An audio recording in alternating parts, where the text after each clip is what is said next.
Hi viewers, పిల్లలకి Sankranti holidays ఇచ్చారు కదా, గోవా ట్రిప్ ప్లాన్ చేశాము. ఉదయాన్నే అందరూ లేచి స్నానాలు చేసుకొని రెడీ అయిన తర్వాత పూజ చేసుకొని 4:30కి హైదరాబాద్ నుండి గోవాకి బయలుదేరాము. గోవాకి వెళ్ళడానికి 3 రూట్స్ ఉన్నాయండి. అందులో ప్రజెంట్ బెస్ట్ రూట్ ఏదంటే హైదరాబాద్ టు వయా జహీరాబాద్, హుమ్నాబాద్, సోలాపూర్, సంగ్లీ, బెల్గావి, అంబోలి ఘాట్, గోవా. ఇవే కాకుండా ఇంకా 2 రూట్స్ ఉన్నాయి. మీ చాయిస్ అండి, మీరు ఏదైనా సెలెక్ట్ చేసుకోవచ్చు. మాకు ఇది బెస్ట్ రూట్ అనిపించింది, అందుకే మేము ఇలా వెళ్ళాము. ఇంకొక రూట్ ఏంటంటే హైదరాబాద్ టు మహబూబ్ నగర్, రాయచూర్, హుబ్లీ నుంచి కూడా వెళ్ళొచ్చు. అండ్ ఇంకొక రూట్ ఏంటంటే హుమ్నాబాద్ నుంచి లెఫ్ట్కి టర్న్ అయిన తర్వాత వయా కలబురగి, గాన్గాపూర్, బసవన బాగేవాడి, బెలగావ్ నుంచి సేమ్ రూట్. మేము గోవాకి రీచ్ కావడానికి 14 to 15 అవర్స్ సమయం పట్టింది. With breakfast and lunch break కలిపి 14 నుండి 15 గంటల సమయం పట్టింది.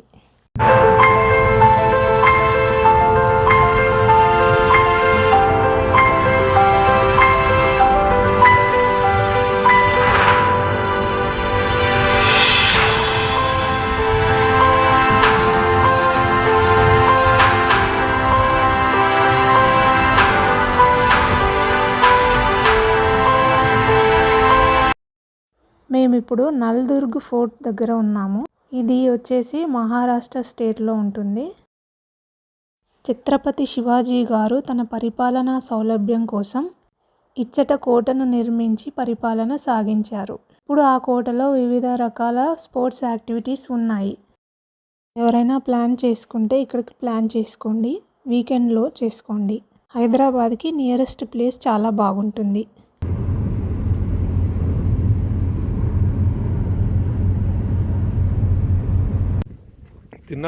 మేమైతే ఇక్కడ ఆకలి వేస్తుంది పిల్లలకి అని మార్నింగ్ బ్రేక్ఫాస్ట్కి సోలాపూర్ తర్వాత ఒక హోటల్ వచ్చిందండి, అక్కడ ఆగాము. హోటల్ నుంచి బయటకు వచ్చాక పిల్లలు ఐస్ క్రీమ్ కావాలంటే కుల్ఫీ తీసుకొని తింటున్నాము. మా బ్రేక్ఫాస్ట్ కంప్లీట్ చేసుకొని మళ్ళీ మా ప్రయాణం కొనసాగించాము. మేము వెళ్తున్న రోడ్లన్నీ చాలా బాగున్నాయండి, అన్నీ నేషనల్ హైవేసే. టోల్ గేట్స్ కూడా చాలా వచ్చాయి. మీరేమైనా లాంగ్ జర్నీ చేయాల్సి వస్తే ఇలా టోల్ గేట్స్ ఉన్న జర్నీనే ఎంచుకోండి, ఎందుకంటే రోడ్లు చాలా చాలా బాగున్నాయి.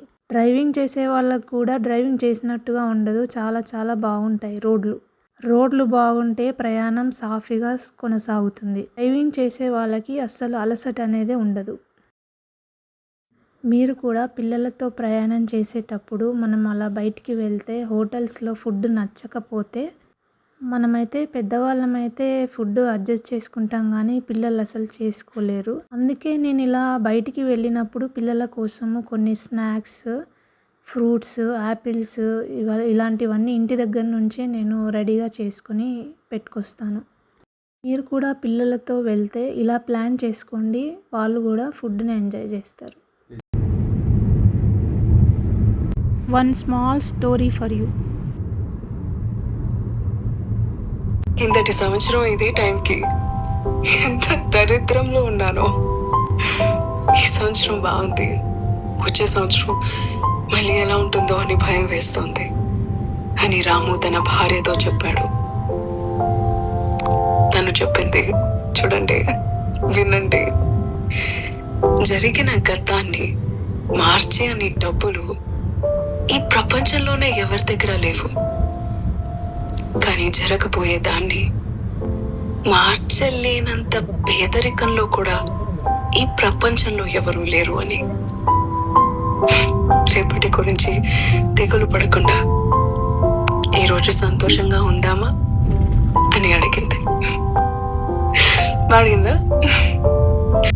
ట్రావెలింగ్లో కొంచెం బోర్గా ఉంటుంది, అప్పుడప్పుడు చిన్న చిన్న కథలు వినాలి. మీకోసం ఒక చిన్న కథ. చెట్టుకి చాలా కోపం వచ్చింది. ఎందుకు నేను ప్రతిరోజు ఎండలో నిలబడాలి, వాన వస్తే నిలబడాలి, వేరే వాళ్ళకి నేను ఎందుకు నీడనివ్వాలి అని చెప్పి చాలా కోపం వచ్చింది. దేవుడిని పిలిచి నాకు కొంచెం నీడనివ్వు, నాకు ఈ ఎండ వాన ఏం తగలకుండా చూడు అని చెప్పింది. సరే అని చెప్పి దేవుడు దానికి ఒక నీడనిచ్చేశాడు.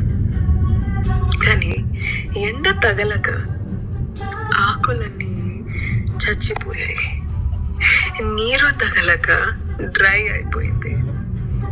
చూసి ఎండ తగిలితేనే దాని ఆకులకి సూర్యరశ్మి అంది, ఫోటోసింథసిస్ జరిగి అది బ్రతికి ఉంటుంది. నీరు తగిలితేనే మట్టిలో ఉన్న మినరల్స్ అన్నీ దాని రూట్స్ నుంచి దాని వరకు వస్తాయి. ఆ విషయం ఆ చెట్టు తెలుసుకోలేకపోయింది. నాకెందుకు మనం కూడా అప్పుడప్పుడు ఆ చెట్టులాగే అనిపిస్తాం. ఎలాంటి కష్టాలు జీవితంలో, ఎలాంటి ఒడిదుడుకులు ఉండకూడదు అని దేవుణ్ణి కోరుకుంటాం. ఎప్పుడూ నీడలో ఉండాలి అని అనుకుంటాం. కానీ నీడలో ఎదగడం కష్టం. మరి ఆపకపోతే ఏం చేస్తుంది? సో ఇది ఒక వెరీ ఇంపార్టెంట్ స్టోరీ. మైండ్ సెట్ని షిఫ్ట్ చేయగలిగేంత పవర్ ఉన్న కథ. ఒక అతను షాప్ కీపర్గా వర్క్ చేస్తున్నారు, చెప్పుల దుకాణం. వచ్చిన వాళ్ళందరికీ చెప్పులు అమ్మేవాడు ఆబ్వియస్లీ. కానీ ఆయనదే సేల్స్ మ్యాక్సిమం అయ్యేది. ఎలా అయినా ఒక్క రోజులో 100 చెప్పులు అమ్ముతున్నాడు అని అందరికీ ఆశ్చర్యం వేసింది. అబ్జర్వ్ చేస్తే తెలిసిన విషయం ఏంటంటే, అతను వచ్చిన వాళ్ళని ఆ షూ ఈ షూ ఈ షూ ఆ షూ అని అడిగినప్పుడు వాళ్ళు ఏమడిగితే అది తెచ్చి వాళ్ళు 3-4 ఆప్షన్స్లో పెట్టుకుంటారు కదా లాస్ట్కి. ఆ లాస్ట్ స్టేజ్ వచ్చేసరికి, సార్ వీటిల్లోంచి నేను ఏమేం తీసేయను అని అడుగుతున్నాడు. మిగతా సేల్స్ మ్యాన్ వీటిల్లో మీరేం తీసుకుంటారు అని అడిగితే, ఈయన మాత్రం ఇక్కడి నుంచి ఏంటంటే నేను తీసేయను అని అడుగుతున్నాడు. సో కస్టమర్కి అయ్యో ఇవన్నీ తీసేస్తే మళ్ళీ నేను వీటిని కోల్పోతానేమో అనే ఫీలింగ్ తెలియకుండానే వస్తుంది. దానివల్ల ఓకే ఆ 3 తీసేసుకుందాం, తీసేయండి, సింపుల్ as that. ఏదైనా కోల్పోతాము అని అన్నప్పుడే దాని మీద తీపి ఎక్కువ ఉంటుంది. చిన్న కథ నచ్చిందా? అనగనగా ఒక రాజుకి ఒక పీడకల వచ్చింది.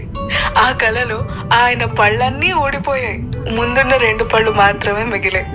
ఆ కళ చూసిన తర్వాత రాజుకు అస్సలు నిద్రపట్టలేదు. అసలు ఈ కళ తాలూకు అర్థం ఏంటి, ఇదేమైనా హిడెన్ మెసేజా అని అన్ని పుస్తకాలు చదివాడు. కానీ ఎందులోనూ సమాధానం లేదు. వెంటనే ఊర్లో ఉన్న మేధావులందరినీ పిలిచి నాకు ఇలా కళ వచ్చింది, దీని అర్థం ఏంటి అని అడిగాడు. అందులోంచి ఒక మేధావి నుంచుని, ఈ కళ తాలూకు అర్థం ఏంటంటే, మీ కుటుంబంలో ఉన్న వాళ్ళందరూ చచ్చిపోతారు, మీరు మాత్రమే ఒంటరిగా మిగిలిపోతారు అనేదే ఈ కళ తాలూకు అర్థం అని చెప్పాడు. రాజునయ్యండి, నేను నా కుటుంబాన్ని కాపాడుకోలేనని చెప్తున్నావా? వెంటనే ఇతన్ని జైల్లో వేసేయండి అని ఆదేశాన్ని ఇచ్చాడు. కాసేపటి తర్వాత ఇంకొక మేధావి నుంచుని, ఈ కళ తాలూకు అర్థం నాకు తెలుసు అన్నాడు. సరే చెప్పు అని అన్నారు రాజుగారు. వెంటనే అతను ఏం చెప్పాడో తెలుసా? మీ కుటుంబంలో ఉన్న వాళ్ళందరికన్నా నీకే ఎక్కువ ఆయుష్ ఉంటుంది. ఆ సూర్యుడిలాగా, ఆ చంద్రుడిలాగా ఈ దేశానికి పరిపాలించేది మీరు ఒక్కరే. మీరు ఒంటరిగా ఉన్నా ఏదైనా సాధించగలరు అని చెప్పాడు. ఇది విని రాజుకి చాలా నచ్చి బహుమానం కూడా ఇచ్చాడు. అక్కడి నుంచి వెళ్తూ జైల్లో పడేసిన మేధావితో ఈ మేధావి చెప్పాడు, నీకేం చెప్పాలో తెలుసు కానీ ఎలా చెప్పాలో తెలియదు. అలాంటప్పుడు ఏం చెప్పకుండా ఉండడమే మంచిది అని. చిన్న కథ నచ్చిందా? ఒక ఊళ్ళో ప్రతిదానికి బాధపడే, ప్రతిదానికి కోప్పడే ఒక అవ్వ ఉండేదంట. అదే ఏరియాకి వచ్చిన ఒక సన్యాసి అసలు ఏంటి నీ సమస్య అని అడిగాడు. ప్రతిరోజు ఏదో ఒక బాధ, ప్రతిరోజు ఏదో ఒక కంప్లైంట్ కళ్ళకి ఎదురుకుండా కనిపిస్తూనే ఉంటుంది. బాధపడకుండా, క్వశ్చన్ చేయకుండా ఎలా ఉండాలి అని అవ్వ అడిగిందంట. దానికి ఆ స్వామి చెప్పారు, ప్రతిరోజు ఆ గెద్దకి మాంసం ఎలా దొరుకుతోంది, ఇంకా ఆ తేనెటీగకి ప్రతిరోజు పువ్వులు ఎక్కడ దొరుకుతున్నాయి? ప్రతిరోజు దొరుకుతున్నాయి కదా, ఎలా? ఎందుకంటే తేనెటీగ ప్రతిరోజు తేనున్న పువ్వు కోసం వెతుకుతుంది. ప్రతిరోజు గెద్ద మాంసం కోసం, చావబోయే వాళ్ళ కోసం వెతుకుతూ ఉంటుంది. అందుకే వాటికి ప్రతిరోజు అవి దొరుకుతాయి. నువ్వు ఏ రోజైతే ఈరోజు నేను ప్రశాంతంగా ఉంటాను అని డిసైడ్ అవుతావో ఆ రోజు నువ్వు ఎలాంటి కంప్లైంట్స్ కనిపించవు, ఎలాంటివి నేను ఇరిటేట్ చేయవు. జస్ట్ హ్యాపీగా ఉందా అని మెంటలీ ఫిక్స్ అయిపో, అంతే అని చెప్పాడంట. చిన్న కథ నచ్చిందా?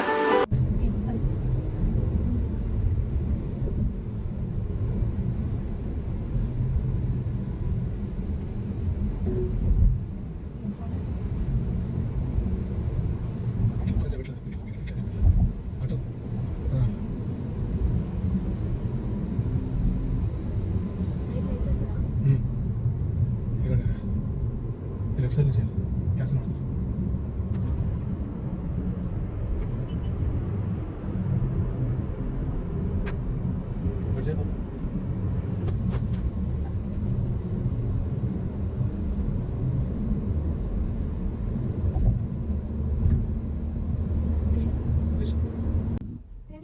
మా ఎందుకని ఎప్పుడు సరస్వతీదేవి ఒక రాక్ మీద కూర్చుంటుంది అండ్ లక్ష్మీదేవి ఒక లోటస్ ఫ్లవర్లో కూర్చుంటుంది అని ఒక చిన్న పిల్లాడు వాళ్ళ అమ్మని అడిగాడంట.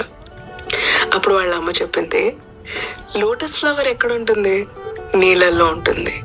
ఒక లోటస్ ఫ్లవర్ తీసుకోవాలంటే నువ్వు ఆ నీళ్ళల్లో దిగక తప్పదు. దిగాక ఆ పువ్వు వైపు చాలా ఫాస్ట్గా స్విమ్ చేసుకుంటూ వెళ్ళావనుకో, నీ స్విమ్మింగ్ వల్ల వచ్చే రిపల్ ఎఫెక్ట్ వల్ల ఆ పువ్వు నీకు ఇంకా అందకుండా దూరంగా జరిగిపోతుంది. మెల్లిగా వెళ్తేనే నీకు ఆ ఫ్లవర్ దక్కుతుంది. అందుకే లక్ష్మీదేవి లోటస్ ఫ్లవర్ మీద కూర్చుంటుంది. మెల్లిగా అప్రోచ్ అవ్వాలి. అండ్ అది తీసుకున్న తర్వాత కూడా అది ఎక్కువ కాలం ఉంటుంది, వెళ్ళిపోతుంది, మళ్ళీ వెళ్ళాలి, మళ్ళీ తెచ్చుకోవాలి అలా. కానీ అదే సరస్వతీదేవి ఒక రాయి మీద కూర్చున్నట్టు కనిపిస్తుంది. రాయి నాలెడ్జ్ లాంటిది. ఒక్కసారి నువ్వు సంపాదించాక దానికి చావంటూ ఉండదు. అది ఎప్పుడూ నీతోనే ఉంటుంది. అందుకనే లక్ష్మీదేవి లోటస్ ఫ్లవర్ మీద ఉంటుంది అండ్ సరస్వతీదేవి రాయి మీద కూర్చుంటుంది అని. చిన్న కథ నచ్చిందా?